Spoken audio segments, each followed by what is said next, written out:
അപ്പോൾ നമസ്കാരം. ഇന്ന് നമ്മുടെ മോളിയം വെച്ച് നമുക്ക് വേണ്ടി സ്പെഷ്യൽ വിഭവം ഉണ്ടാക്കുന്നത് എന്താണെന്ന് വെച്ച് കഴിഞ്ഞാൽ നമ്മളെല്ലാം കടകളിൽ പോയി കഴിച്ചുള്ള ഹോട്ടലിൽ പോയി കഴിച്ചുള്ള പരിചയമുള്ളൂ. ഒരു സ്പെഷ്യൽ കൊത്തു പൊറോട്ട അല്ലേ?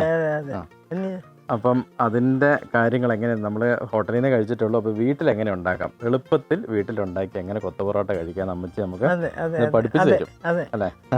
അതിന് ആവശ്യമായത് പൊറോട്ട വേണം. ഞാൻ പൊറോട്ട കടയിൽ നിന്ന് വാങ്ങിക്കുമായിരുന്നു.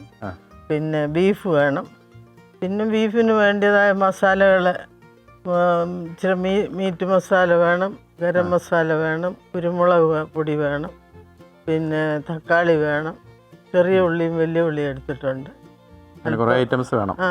അല്പം പച്ചമുളക്, ഇഞ്ചി, വെളുത്തുള്ളി, മല്ലിയില, മഞ്ഞൾപ്പൊടി, കടുക്, ഉപ്പ്, കറിവേപ്പില എല്ലാം വേണം. മീറ്റിന് വേണ്ടതായ സാധനങ്ങളെല്ലാം. അപ്പോൾ ഇത് ഈ ബീഫ് ഇട്ടിട്ടാണ് കൊത്തു പൊറോട്ട ഉണ്ടാക്കുന്നത്. ബീഫ് ഫസ്റ്റ് വേവിച്ച് വെച്ചേക്കാം. മഞ്ഞളും മുളക് പൊടി ഉപ്പും കൂടെ ചേർത്തിട്ട് വേവിച്ച് വെച്ചേക്കാണ്. അതിൻ്റെ സ്റ്റോക്ക് വെച്ചിട്ടുണ്ട് വെള്ളം. അതിനി നമുക്ക് ഇത് ഒന്ന് വെള്ളം ഒഴിച്ചൊന്ന് കുറുക്കിയെടുക്കാൻ വേണ്ടിയിട്ട് അത് കഴിഞ്ഞിട്ട് പൊറോട്ട അതിനകത്ത് ഇടുക. അപ്പോൾ പൊറോട്ട നമുക്ക് ഇവിടെ ഉണ്ടാക്കാൻ സമയം കിട്ടാത്തതുകൊണ്ട് 2 പൊറോട്ട പുറത്തുനിന്ന് മേടിച്ചു. എത്ര എണ്ണം ഉണ്ട്? 2 അല്ല, ഇത് 10 എണ്ണം ഉണ്ട്. 10 പൊറോട്ട ഉണ്ടോ? അപ്പോൾ ഇന്ന് വിഭവസമൃദ്ധമായിട്ട് കഴിക്കാം. എന്നാ തുടങ്ങിയാലോ? തുടങ്ങാം. നമുക്ക് അടുപ്പ് കത്തിക്കാം.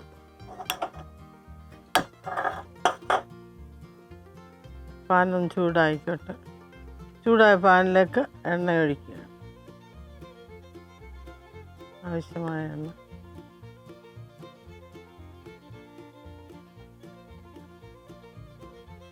എണ്ണ ചൂടായിട്ടുണ്ട്. ഇതിലേക്ക് 1 സ്പൂൺ കടുക് ഇടും. കടുക് പൊട്ടിയിട്ടുണ്ട്. സവോള ഇടും.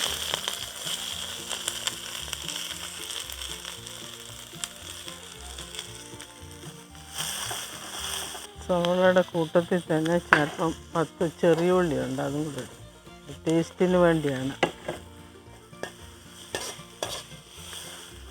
ഇതിലേക്ക് ഇഞ്ചി, വെളുത്തുള്ളി, പച്ചമുളക്,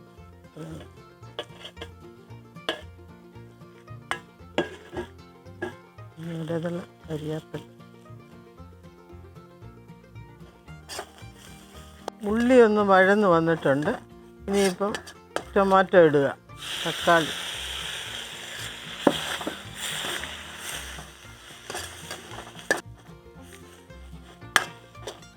ടൊമാറ്റോയും റെഡി ആയിട്ടുണ്ട്. ഇനി നമുക്ക് മസാലകളൊക്കെ ഇടാം. 1 spoon Kashmir chilli powder, 1 spoon meat masala, എരിവുള്ള മുളക് പൊടി 1/2 സ്പൂൺ മതി. കാരണം ബീഫ് കുറവാണ്. അപ്പോൾ എരിയെല്ലാം കൂടെ ചെന്നാലേ ഇതിൻ്റെ പച്ചമണം ഒന്ന് മാറിക്കോട്ടെ.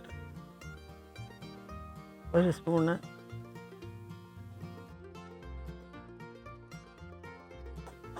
കുരുമുളക് പൊടി,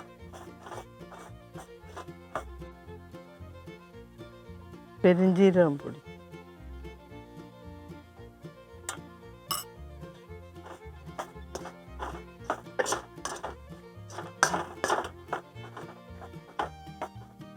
മസാലയുടെ കുത്തലൊന്ന് മാറി. ഇനിയിപ്പോൾ ബീഫ് വെച്ചതിൻ്റെ വെള്ളമാണ് സ്റ്റോക്ക്, അതൊഴിക്കുക.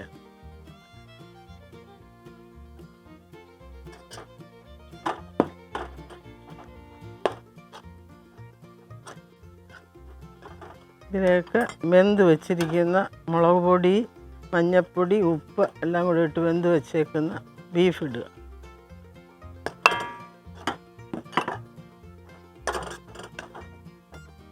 ബീഫ് കൊണ്ട് മാത്രമല്ല കൊത്തു പൊറോട്ട ഉണ്ടാക്കുന്നത്, ചിക്കൻ വെച്ചും ഉണ്ടാക്കാം. ഇന്ന് എൻ്റെ കയ്യിൽ ബീഫായിരുന്നു, അതുകൊണ്ട് ഞാൻ ഇത് വെച്ചതാണ്.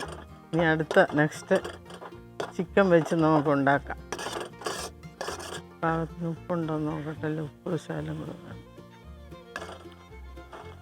വെന്ത് വെച്ച ബീഫിനും അല്പം ഉപ്പിട്ട് 1/2 സ്പൂൺ കൂടി ഇടുക.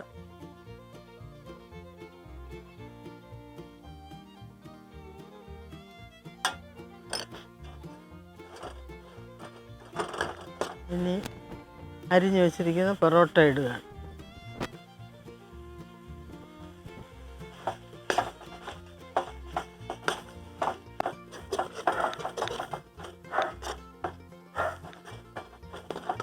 ഈ വെള്ളം ഒന്ന് പറ്റിയിട്ട് നമുക്ക് ഗ്ലാസ് വെച്ച് റെസ്റ്റോറൻറ്റ് ചെയ്യുന്നത് പോലെ നല്ല കൊത്തിയെടുക്കാം.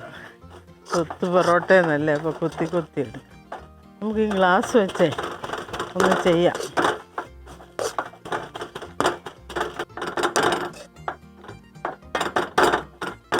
അങ്ങനെ നമ്മുടെ കൊത്തു പൊറോട്ട റെഡി ആയിട്ടുണ്ട്. റെസ്റ്റോറൻറ്റ് സ്റ്റൈലിൽ ഉണ്ടാക്കിയിട്ടുണ്ട്. ഇനി സ്റ്റൗ ഓഫ് ചെയ്യാൻ പോവാണ്. ഇതിൻ്റെ മുകളിലേക്ക് അല്പം മല്ലിച്ചപ്പ് ഇടുന്നു. ഇതിൻ്റെ മുകളിൽ ഈ പ്ലേറ്റിലോട്ട് എടുത്തിട്ട് നമുക്ക് ഉള്ളി പച്ചമുളക് പൊടിച്ചിടണം. അപ്പോൾ ഇത് 4 മണിക്കത്തെ പലഹാരമായിട്ട് പിള്ളേർക്കൊക്കെ ഇഷ്ടപ്പെടുന്നതാണ്.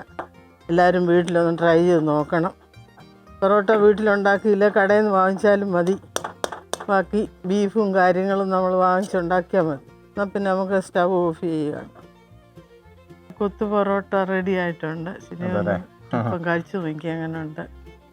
ഇത് കഴിച്ചു നോക്കാനൊന്നുമില്ല പറ്റുന്നത്, കാണുമ്പോൾ തന്നെ അറിയാം ഇതല്ലേ അടിപൊളി സംഭവമാണ്. ഞാനിങ്ങനെ നോക്കുമായിരുന്നേ, ശരിക്കും നമ്മൾ തട്ടുകടയിലൊക്കെ കഴിക്കുന്ന പോലെ തന്നെ ഉണ്ടാക്കുന്ന പാത്രവും ഒക്കെ ആ ഒരു സ്റ്റൈല്. ഇതെവിടെ നിന്ന് ഒപ്പിച്ച് ഈ പാത്രമൊക്കെ? ഇതൊക്കെ ഞങ്ങൾക്ക് ഇവിടെ ഉണ്ടായിരുന്ന. ആണോ? അപ്പം അതുകൊണ്ട് കാണുമ്പോൾ തന്നെ അറിയാം നല്ല അടിപൊളിയായിരിക്കും. ഓരോ പാത്രത്തിനും അതിൻ്റെതായ പ്രയോജനങ്ങൾ വന്നു. അപ്പോൾ ഇതിങ്ങനെ തുടങ്ങിയത് പിന്നെ ഗംഭീരമായിട്ടുണ്ട് മച്ചേ. നമുക്കപ്പോൾ വീടുകളിലും ഉണ്ടാക്കാം അല്ലേ? കടയിൽ നമ്മൾ വിചാരിക്കുന്ന ഈ റെസ്റ്റോറൻറ്റ് മാത്രമാണ് ഇത് കിട്ടുള്ളൂ, കൊത്തു പൊറോട്ട കിട്ടുള്ളൂ എന്നുള്ളത്. വീടുകളിൽ ഇത്ര സിമ്പിൾ ആയിട്ട് ഉണ്ടാക്കാൻ പറ്റുന്ന ഒരു സംഭവം. മൈദ ആയതുകൊണ്ട് പിള്ളേർക്കൊക്കെ ഇഷ്ടപ്പെടും. പ്രായമുള്ളവർ ഇനിയും കഴിച്ചില്ലെങ്കിലും. അതെ, ഇനിയിപ്പം പൊറോട്ട വീട്ടിലുണ്ടാക്കാൻ പറ്റിയില്ലെങ്കിൽ 2 പൊറോട്ട മേടിച്ചിട്ട് ബാക്കിയെല്ലാം ഇവിടെ ചെയ്യാൻ പറ്റുന്നത്. വളരെ ഈസി ആയിട്ട് ഉണ്ടാക്കാൻ പറ്റും. പിന്നെ ഈ ഒരു സ്റ്റൈലിൽ ഉണ്ടാക്കുമ്പോഴാണ് അതിന്റെ ഒരു രസം. കടായി വെച്ചിട്ട്, അതെ അതെ, ഒരു തട്ടുകട ആ സ്റ്റൈലില്. എന്തായാലും അമ്മച്ചി ഉണ്ടാക്കിയ കൊത്തു പൊറോട്ട വളരെ സൂപ്പറാണ്. നല്ല ടേസ്റ്റി ആയിട്ടുള്ള, നമ്മൾ ഹോട്ടലിൽ നിന്ന് എങ്ങനെ കഴിക്കുന്ന അതേ ടേസ്റ്റ്. അപ്പോൾ ഇത്ര സിമ്പിളായിട്ട് വീട്ടിലുണ്ടാക്കാന്നുള്ളത് എനിക്ക് അതിശയമായിപ്പോയി. എന്തായാലും സൂപ്പറാണ്. എല്ലാവരും ഇത് ഈ പറഞ്ഞ രീതിയിലൊന്ന് ഉണ്ടാക്കി നോക്കി ഒന്ന് കഴിച്ചു നോക്കണം. എന്നാലും അതിന്റെ സത്യമാണെന്ന് മനസ്സിലാവുള്ളൂ അല്ലേ? എല്ലാവരും നോക്കിയിട്ട് കമന്റ് ചെയ്യണം ഞങ്ങൾക്ക്. അതെ അതെ, കമന്റിലൂടെ അമ്മച്ചിനെ അറിയിക്കാം. അപ്പം പുതിയൊരു വീഡിയോ ആയിട്ട് വീണ്ടും കാണാം അല്ലേ അമ്മച്ചി? അതെ, അതുവരെ.